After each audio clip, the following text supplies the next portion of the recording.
Alright, so we are breaking down the Children of the Vault, which is part of the Fall of X series. So we're gonna hop into it, but go to your local comic book store or order it online because I'm gonna do a breakdown for it, but there's a lot of snippets that I'm gonna be missing through the duration of the video.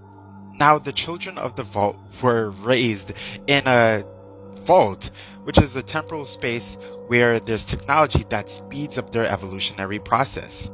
Now, the Children of the Vault have always gone about trying to take down the X-Men, but their missions have been thwarted. And recently, Forge put them in an endless dreamlike state. But lo and behold, after the Hellfire Gala, they started to wake up. Now, when they wake up, they realize that they were dreaming of victory, but actually, this was just a dream prison. But they also realize that the mutants are gone, and this is based on the events of the Hellfire Gala. And while they just woke up from their dream, they also notice that mutants are gone, and they wonder what's going on. But they go back to the vault to report back about everything that's going on.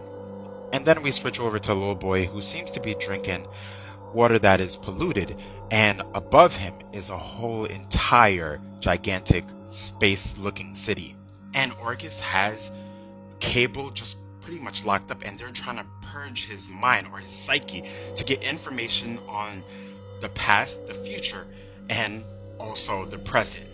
And remember that Cable is a strong telepath, so he is not letting them in, and he keeps repeating in line, "What is, is." And this is part of just his mental barrier to stave them off. And then there's an explosion that happens.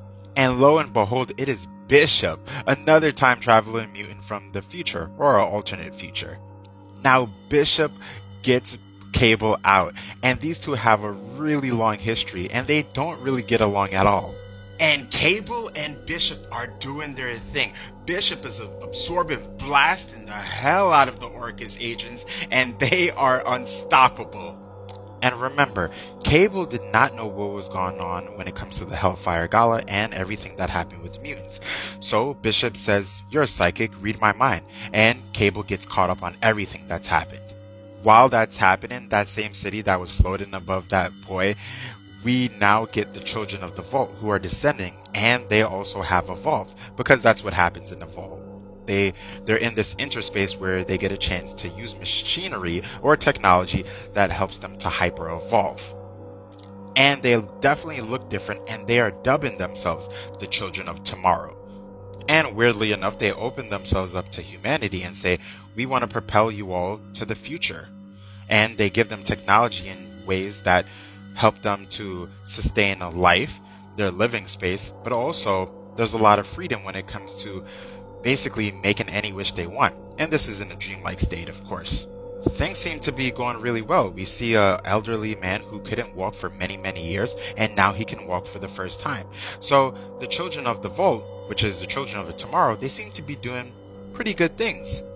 But are they? Orchis does witness everything that's happening with the Children of Tomorrow, but they decide to not intervene because they want to focus on what they've been doing with the mutants. We switch back over to Cable and Bishop, who are on their way to a bunker, a secret bunker that Cable has, and he's had many. And during this time, he gets back an arm and he suits up.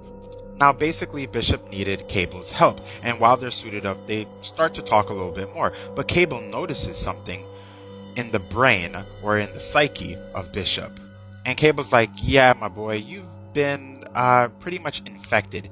And Bishop is like, "But with what?" And when they travel outside, Bishop asks, like, "Should I be wearing a suit? How contagious is it?" And Cable is like, "Well, it is contagious, but it is something very different. It's actually an idea. It's a thought. And we know with ideas and thoughts, they're not easily eradicated."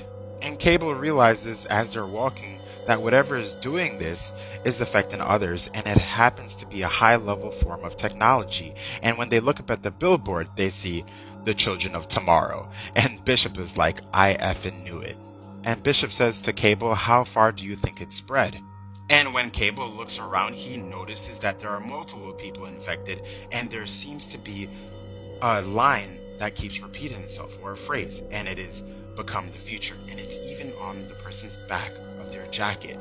So let me know what you think about this book in the comment section. Go out to your local comic book store, and in the comment section, put in the word theory so that I could let you know my theories on the book until the next one comes out.